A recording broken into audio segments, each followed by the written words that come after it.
भय प्रकट कृपाला दीन दयाला कौशल्या हितकारी हर्षित महतारी मुनि मनहारी अद्भुत रूप विचारी।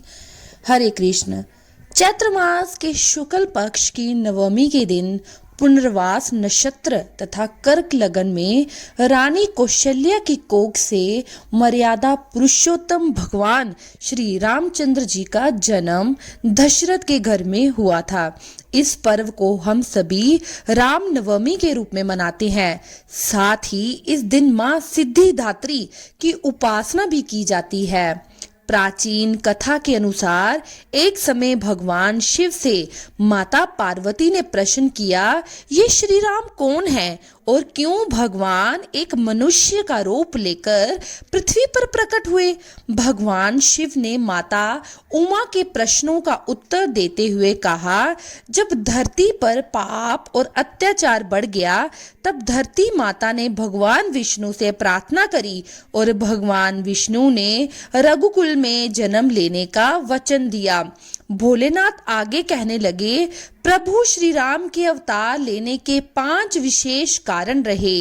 पहला कारण था संत कुमार का भगवान के पार्षदों को श्राप, जिसके कारण उनको राक्षस योनि में जाना पड़ा और उनके उद्धार के लिए भगवान को अवतार लेकर आना पड़ा।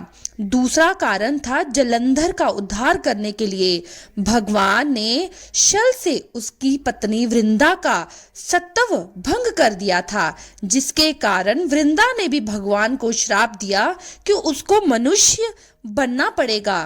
प्रभु के तीसरे अवतार का कारण था नारद जी का श्राप। चौथा कारण मनु और शूर्पणखा को भगवान का वरदान रहा कि प्रभु स्वयं उनके पुत्र बनके आएंगे। और 5वां कारण था राजा प्रताप भान, अरिमंदन और धनरुचि को ऋषियों का श्राप।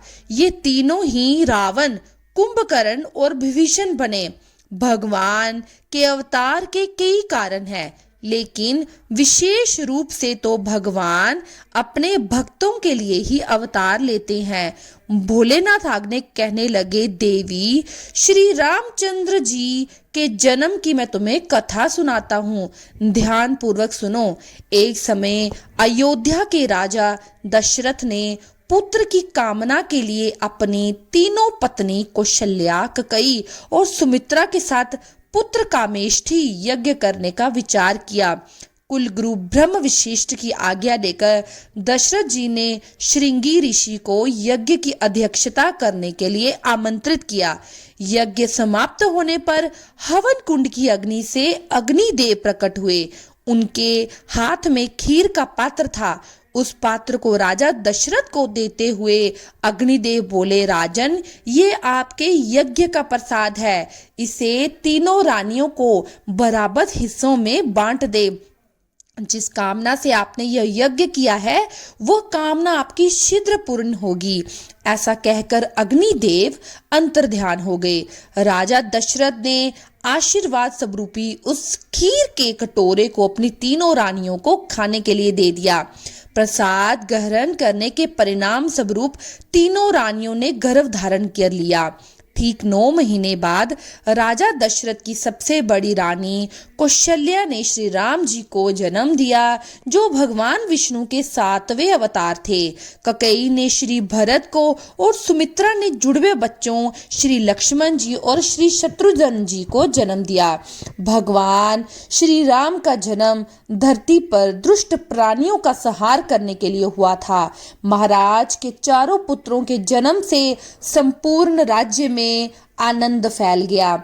हर कोई खुशी से गंधर्व गान कर रहा था, अप्सराएं नृत्य कर रही थी, देवताओं ने आकाश से पुष्प वर्षा की, महाराज ने ब्राह्मणों को दक्षिणा दी। महर्षि वशिष्ठ ने महाराज के चारों पुत्रों का नामकरण संस्कार किया। धीरे धीरे समय बीता, चारों बालक बड़े हुए।